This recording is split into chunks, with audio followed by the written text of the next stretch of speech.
નમસ્કાર દર્શક મિત્રો, હોટ ટોપિકમાં આપ સૌનું સ્વાગત છે. આપની સાથે હું છું શિવમ.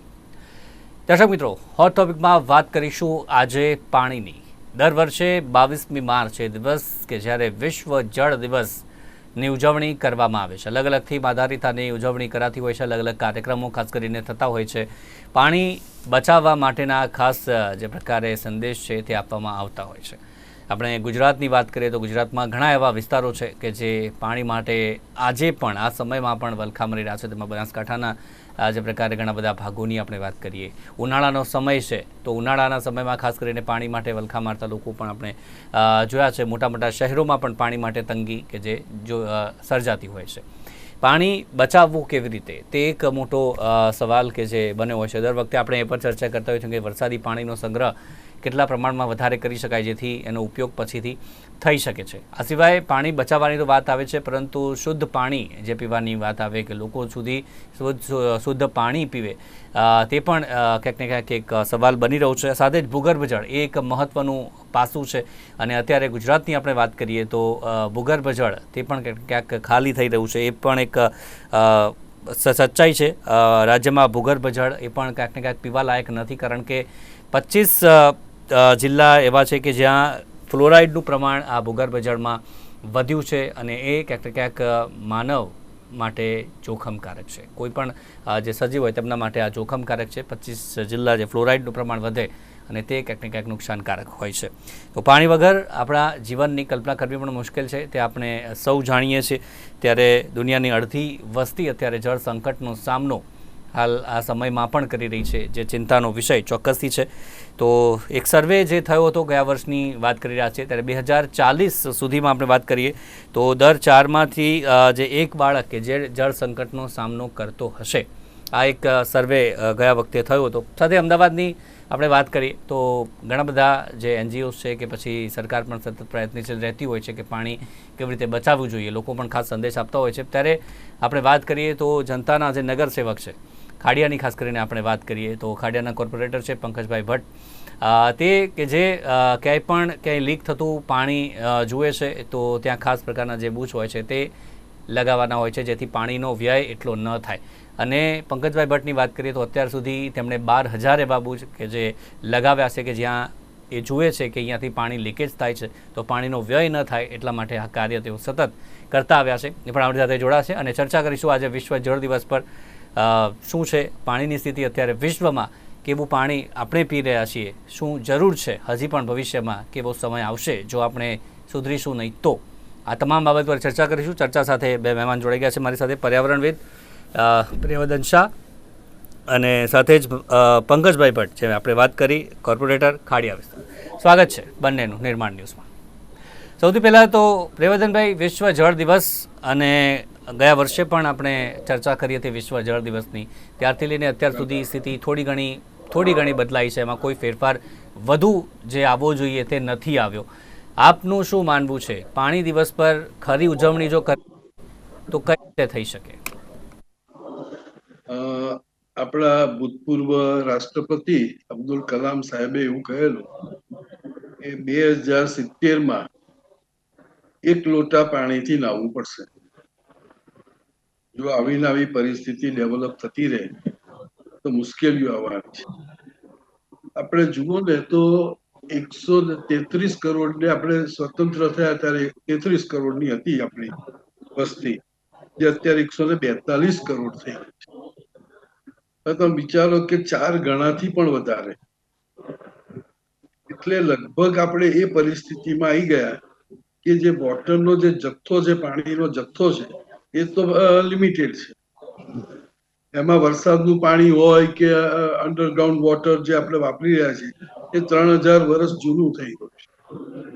ગુજરાતની અંદરની પરિસ્થિતિ જે પહેલા 2000ની સાલમાં 1000 ક્યુબિક મીટર પર પર્સન હતી, એ અત્યારે ઘટીને 750 ઉપર રિક્વાયરમેન્ટમાં, એટલે કે એટલું જથ્થો અવેલેબલ છે.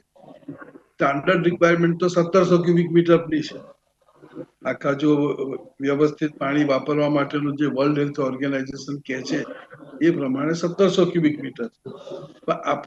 ઇવન આપણા દેશમાં પણ અત્યારે 1400 ક્યુબિક મીટરની પરિસ્થિતિ.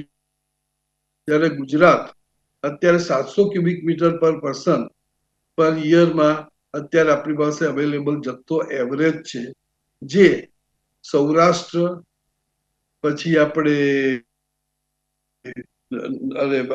નોર્થ ગુજરાત, એ બધાની અંદર તો અત્યારે 450 થી 500 ક્યુબિક મીટરની અવેલેબિલિટી થઈ ગઈ છે. એટલે અલ્ટિમેટલી એક પરિસ્થિતિ એવી ડેવલપ થઈ ગઈ છે કે પાણીની શોર્ટેજ વધી તો રહી છે જ.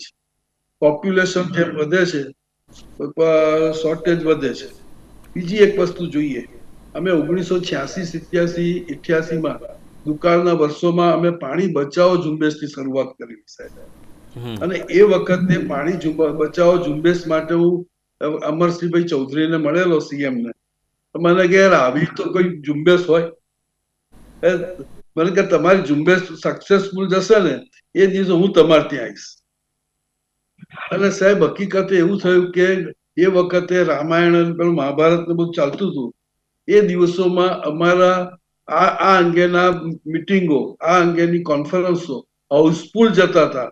અને અમરસિંહભાઈ પોતે પછી અમને કીધું કે આ પ્રોગ્રામ અમને ગુજરાતને અમે સ્પોન્સર કરીએ છીએ અને સમગ્ર ગુજરાતમાં પાણી બચાવો ઝુંબેશ કરે.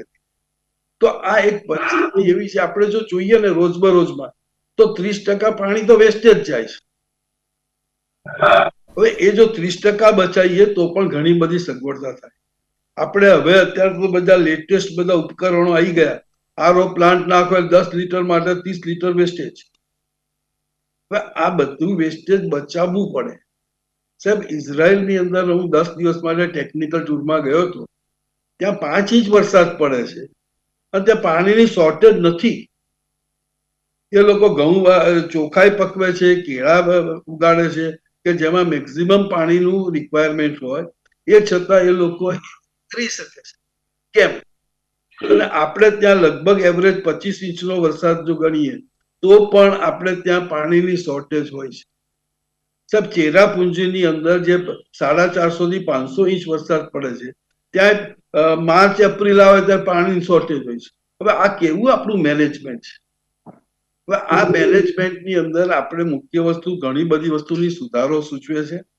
પાણી બચાવવાની એક વાત છે, અને કઈ રીતે પાણીને રિડ્યુસ કરવું, રીયુઝ કરવું અને રિસાયકલ. આ જો ન કરીએ તો પછી આપણે સફર કરવાનું આવે છે.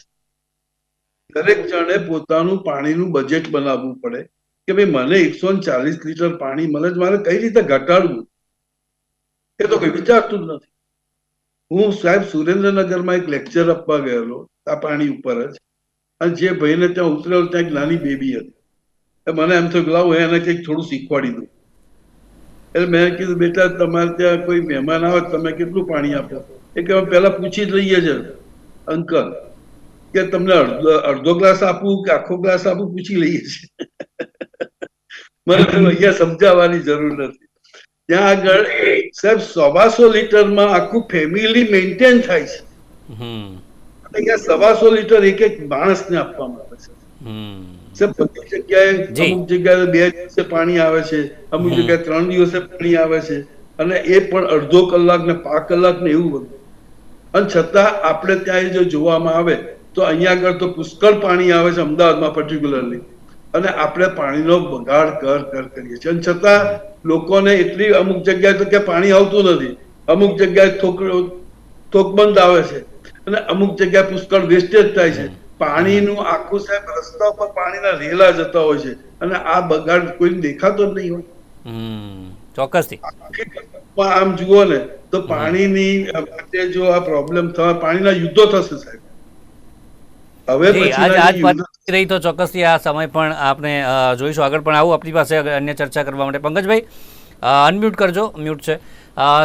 જે પ્રકારે આપની જે અત્યાર સુધીની કામગીરીની ખાસ કરીને વાત કરીએ તો જે 12,000 કરતાં પણ વધારે તમે એ લીક થતા પાણીને બચાવવા માટે બૂચ લગાવ્યા છે. ખાસ કરીને ક્યારથી આ શરૂ કર્યું અને કેવી રીતે આ વિચાર આવ્યો કે મારે આ કરવું જોઈએ? કારણ કે વેસ્ટેજની વાત કરીએ તો મોસ્ટ ઓફ દરેક ઘરમાં ક્યાંક ના ક્યાંક પાણીનો વેસ્ટેજ તો અત્યારે થઈ જ રહ્યો છે.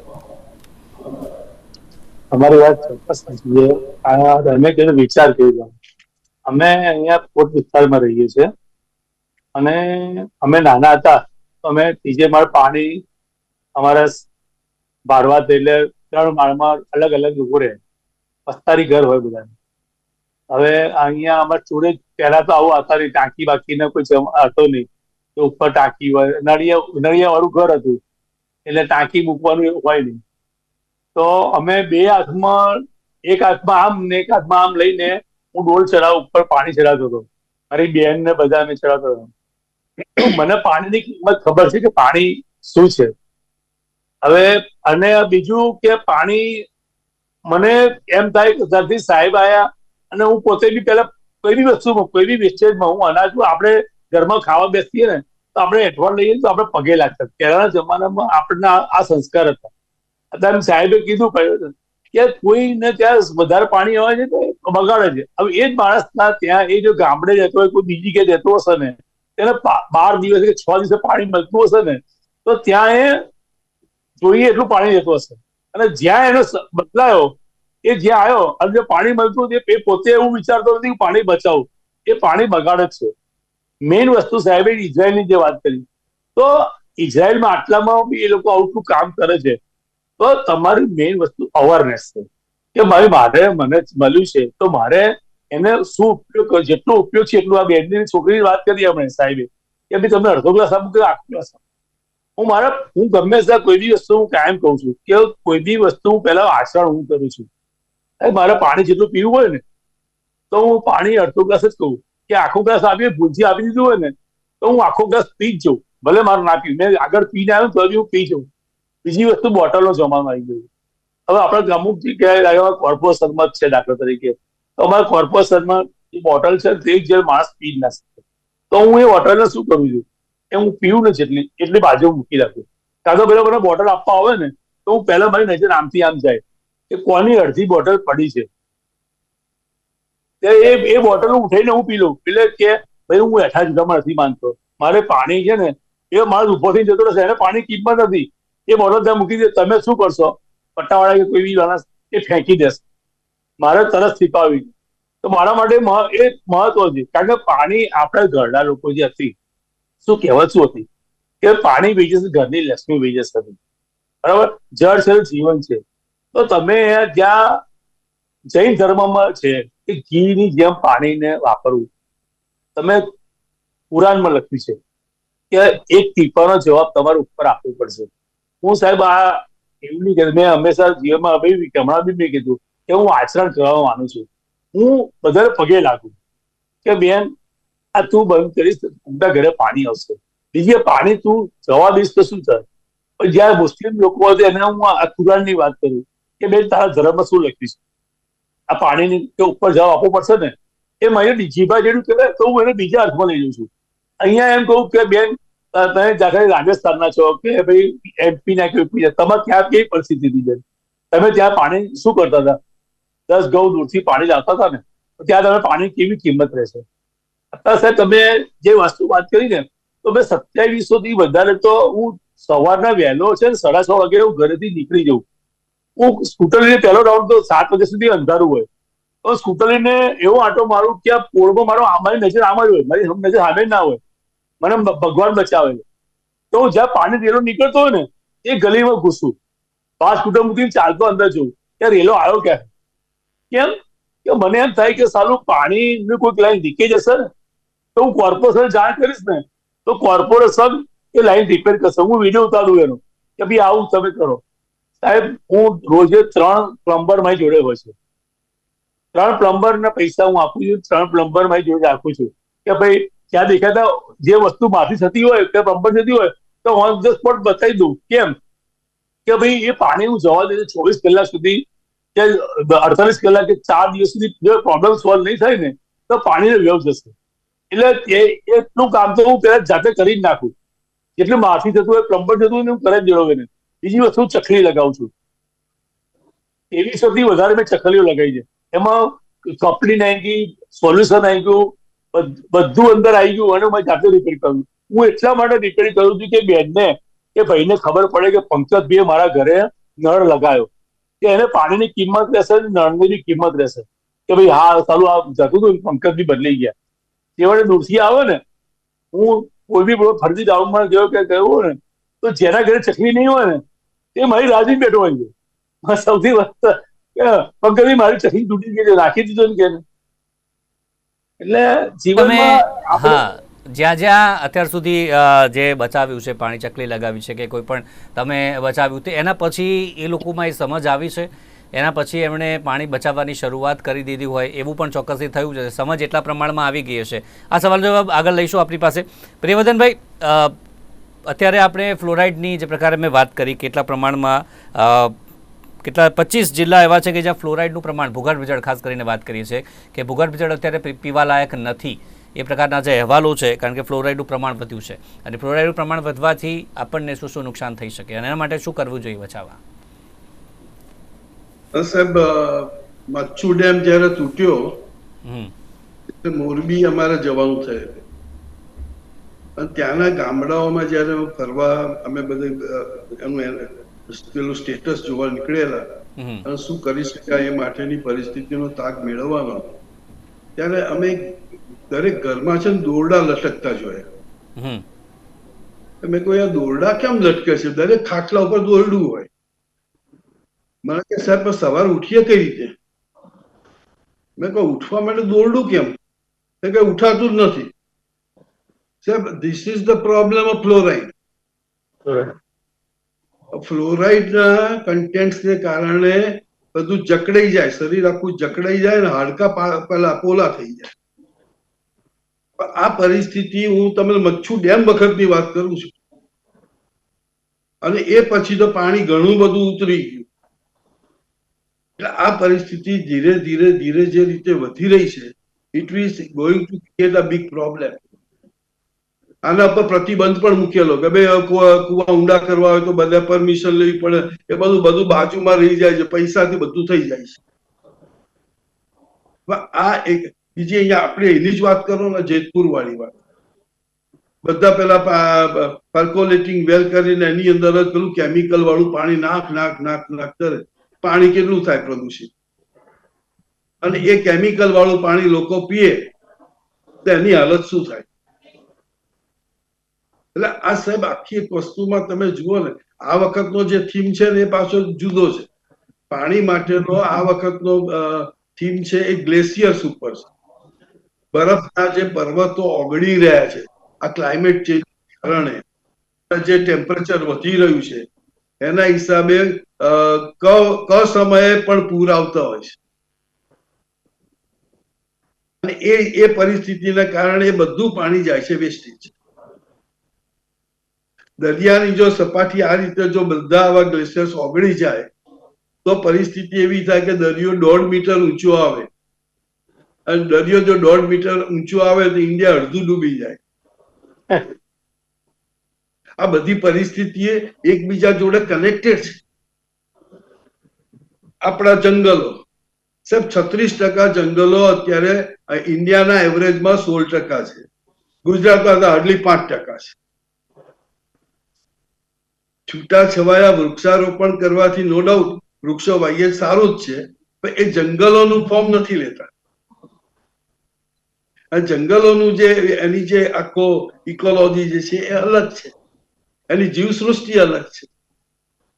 આ આખી વસ્તુમાં બેઝિક જે સમજ હોવી જોઈએ એ કદાચ આપણા મેનેજમેન્ટ કરનારાઓમાં નથી. વિગતવાર વસ્તુ સાહેબ, બ્રાઝિલની અંદર United Nations conference on environment and ડેવલપમેન્ટમાં મારી આ પાણી ઉપરની એક પુસ્તક રિલીઝ થયેલું અને ત્યાં આગળ મારું લેક્ચર પણ હતું. ત્યાં અમે સાહેબ જોયું કે એ લોકોએ 1200 સ્ક્વેર કિલોમીટરની અંદર આખું ફોરેસ્ટ વિકસાયેલું. અમને એ ફોરેસ્ટ જોવા લઈ ગયેલા અને પછી અમને ખબર પડી કે આ તો મેનમેડ ફોરેસ્ટ છે. એક વસ્તુ ડેવલપ કરવા માટેની જે સમજ હોવી જોઈએ, જેની પાછળની પેલી મહેનત હોવી જોઈએ, અથવા એ માટેનું જે ધગસ હોવી જોઈએ, છે જ નહીં. આપણે વચ્ચે પેલો આપણે વાત હતી કે ભાઈ અમારું અમદાવાદ, મેં કહ્યું ભાઈ જે હોય ગોબર ગંદુ અમદાવાદમાં અમને તો અહીંયા રહેવાનું ગમે છે, કારણ કે જન્મ્યા છીએ જ અહીંયા આગળ, એટલે અહીંયા પણ કહેવાનું ઘણું બધું સુધારવાની જરૂર છે અને ઘણું બધું સુધરી શકે એમ છે. પણ એની કાર્યક્રમો થવી જોઈએ, એની મહેનત નથી સાહેબ. હવે તે કાર્યક્રમો ઘણા બધા થાય છે, પરંતુ એ પ્રકારનું અમલીકરણ થવું જોઈએ કડકપણે, ખાસ કરીને આપણે વાત કરીએ તે નથી થતું, એવું જ કહેવા માંગો છો કદાચ આપ? એવું જ. હવે ત્યાં અમે જે બુક રિલીઝ કરેલી એમાં મારા 4 મુદ્દાઓ મુખ્ય હતા. એક હતું કે પર્કોલેટિંગ વેલ, બીજું છે બધા ચેક ડેમ, ત્રીજું જે આપણા ટાંકા, પાણીના ટાંકા જે આપણા ત્યાં ભૂતકાળમાં ચાલતા હતા, અને ચોથું છે ખેત તલાવ. આ 4 મુદ્દા ઉપરનું મારું આખું એક આર્ટિકલ હતું. અને એ આર્ટિકલ ઉપર પછીના તબક્કામાં કેશુભાઈ પટેલ અહીંયા આવ્યા સીએમ તરીકે, અને એમણે ચેક ડેમનું મેક્સિમમ મોટું કામ કર્યું તો કેશુભાઈ પટેલે કર્યું. ભલે ક્રેડિટ કોઈ એવી લીધી હોય, પણ મુખ્ય કામ તો કેશુભાઈ પટેલે કર્યું. હવે આ વિચારો કે તમે એ વખતે પણ જો આ નર્મદા યોજનાની જે વાત હતી કે નર્મદા યોજના આવી જશે તો પછી અહીંયા આગળ આપણે પાણીની શોર્ટેજ નહીં. અત્યારે સાહેબ નર્મદા યોજના આયા પછી પણ પાણીની શોર્ટેજ છે. આવ્યો તો શું થાત? આખી સર્જાયો, ચોક્કસથી વાત સાચી છે આપની. આગળ વધીએ. પંકજભાઈ આપણી પાસે, પ્રેમદેવભાઈ અને પછી આવું આપણી પાસે. આપે આટલું બધું જે આટલા બધા લોકો સાથે આપ ગયા છો, આપ ફર્યા છો, આપે જોયું છે કે શું પરિસ્થિતિ છે અત્યારે, આટલા વર્ષોમાં કોઈ સમજ આવી છે ખરી લોકોમાં? આપ જુઓ છો કે ના આ પાણી બચાવવા માટે આજના યુવાઓ હોય કે પછી ઘરના અન્ય સભ્યો હોય તેમનામાં સમજ આવી છે? આપ જ્યાં પણ ગયા છો કે પછી જેસે તે એવી જ પરિસ્થિતિ થોડા સમય પછી જોવા મળી રહે છે? ના, પરિસ્થિતિ ખાસી સુધરી છે, લોકો સુધરે છે. આપણે નમ્રતાથી લોકોને સમજાવીએ છીએ અને પાણીની કિંમત સમજાય છે. મેં તમને કીધું ને કે આપણે પેલા ડોક્ટર જેવું છે કે ડોક્ટર જેવું બની જવાનું, દર્દીને એવું રીતે સમજાવવાનું. એટલે હું એ રીતે કહું છું, મને આ જોડવા વાંધો નથી. આ સૃષ્ટિ માટે આના માટે પાણી માટે મારે કરવું પડે મને. એટલે હું એને આ જોડને કહું કે બેન તો ચકલી બંધ કરીને આ તું અત્યારે કપડાં ધોવે છે કે વાસણ ધોવે છે, આ ચકલી ચાલુ છે, બધું ગટરમાં પાણી જાય છે, શું છે બેન? તો આ પાણી બચાવીશ ને બેન તો તારે ઘરની, આપણે કહેવતો કહું કે ઘરની લક્ષ્મી જતી રહેશે બેન, પાણી વહી જશે. આવું જેને હું ઇમોશનલી દેવી એને સમજાવવાનો પ્રયત્ન કરું કે બેન, પછી એ સમજે કે હા ભાઈ સોરી આમને. એટલે ભાઈ એને કહું કે ભાઈ એને મારો અવાજ મોટો છે એટલે હું હાથે કરીને કહું ને એટલે જે 5 જણા સાંભળે એટલે થોડું એને બી એવું લાગે કે સારું આ પંકજ બધાની વચ્ચે મને કીધું. બીજી વસ્તુ 5 જણા સાંભળે ને એ લોકોને બી થોડું આમ લાગે કે સારું આ વસ્તુ ખોટી. જયારે આપણે બીજા કોઈનું જોઈએ ને ત્યારે આપણને વધારે એવું થાય છે. એટલે એ વખતે થોડું માણસ અંદર વાગોળતો હોય છે. એટલે એ વસ્તુની જોડે પોતે જીવનમાં લાવવાનો પ્રયત્ન કરતા હોય છે. એટલે હું બધા અને ઘણી બધી વસ્તુમાં કદાચ 100%માં હું સફળ નહીં થયો હોઉં, પણ મારી પ્રયત્નના હિસાબે મારા આ 4 વર્ષના મારા જે પ્રયત્નના હિસાબે 70% ઉપર બી મારે થોડો સુધારો થઈ ગયો છે. અને મેં જાતે મેં તમને કીધું ને કે હું જાતે ચકલી નાખું છું. એટલે એને પાઇપથી માંડીને અપલીથી માંડીને જાતે કરું, સોલ્યુશન લગાડું. એટલે એ નજર બીજા આજુબાજુ વાળા દેખે એટલે કે પંકજ બી સારા ચકલી લગાવે છે, આ છે કોર્પોરેટ થઈને બી લગાવે. એટલે આ બધી બી માનસિકતામાં એ લોકો થઈ ગયા છે. મારા સાથે હમણાં નહીં માનો અત્યારે કે હું આ બધી પોળોમાં ફરું ને તો ભાગ્યે જ મારે કોઈ જગ્યાએ ચકલી નાખવાનું બાકી હશે કે આખી એની ચકલી તૂટી ગઈ હોય ને.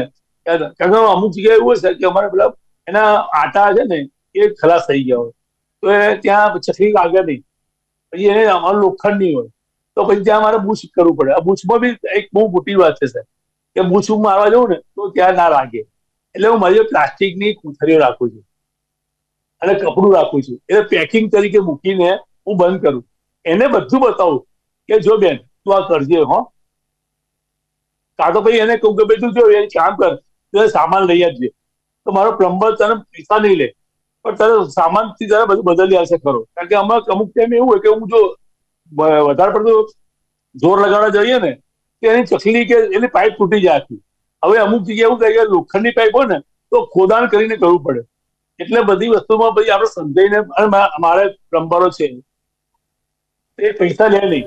હા, આ જ પ્રકારની જો સમજણ તમામ લોકોમાં જો આવે, તમામ જે આપણા વાત કરીએ તો તંત્રના અધિકારીઓ છે કે પછી કોઈ પણ છે, બધામાં આ પ્રકારની સમજ આવે તો આ સમસ્યામાંથી આપણે જલ્દીમાં જલ્દી બહાર નીકળી શકીએ તેવું પણ ચોક્કસથી આપણે કહી શકીએ છીએ. અને સૌથી મહત્ત્વની વાત છે કે લોકોએ સમજવું પડશે.